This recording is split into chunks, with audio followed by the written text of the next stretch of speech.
The rebels were riding bristlebacks. And there were bristlebacks in the Daunt. Are you saying the rebels let them into the Daunt? How would that even be possible? I don't know. But it's worth looking into. While you're at it, there were a number of Carja and Oseram who went out there before the gates were shut for the embassy. Maybe you could check in on them.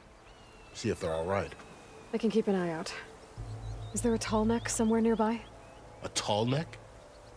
There's that one, over there, near the Utaru border.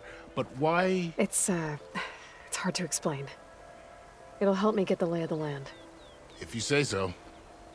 Is there anything else I can tell you before you go?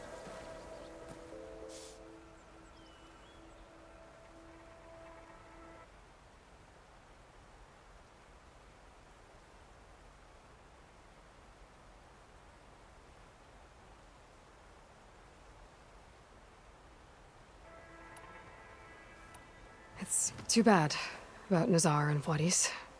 At least Nozar went down fighting. As for the Sun Priest, well, no one deserves to go out that way.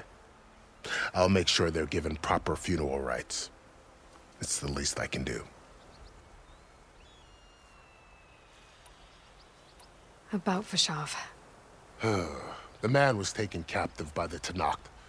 Survived for years out in the west, only to die just short of the Sundom. It's a cruel end for a good soldier.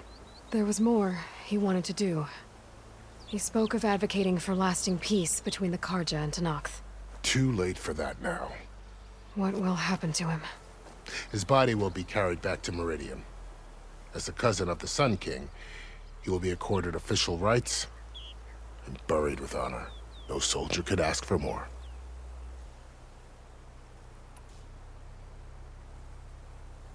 Do you think the Carja will take action against Regalla?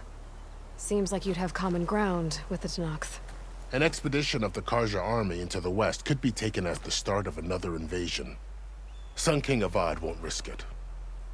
That said, we can't allow ourselves to be caught unaware by an attack like that again.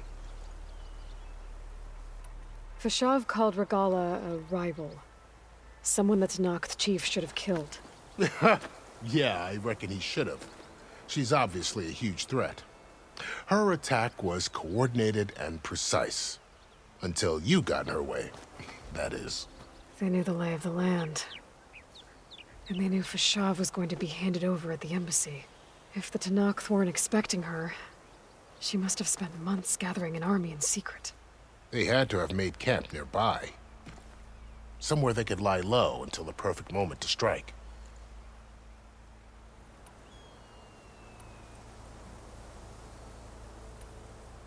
This area is no man's land. That it is. The Tenakth used to attack anyone past Barren Light on sight, but after Avad overthrew the Mad Sun King, he reached out to the other tribes to offer reconciliation.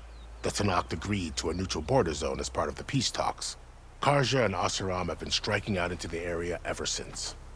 But now, it seems like Regalla and her rebel army have moved in. Well, I'd never call no man's land safe, even in the best of times.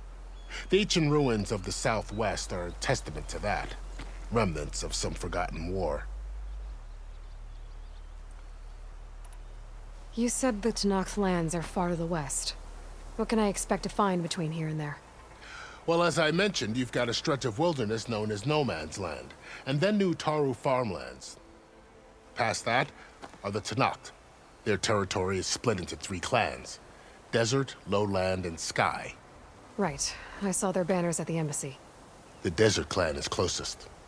Ooh, vicious lot.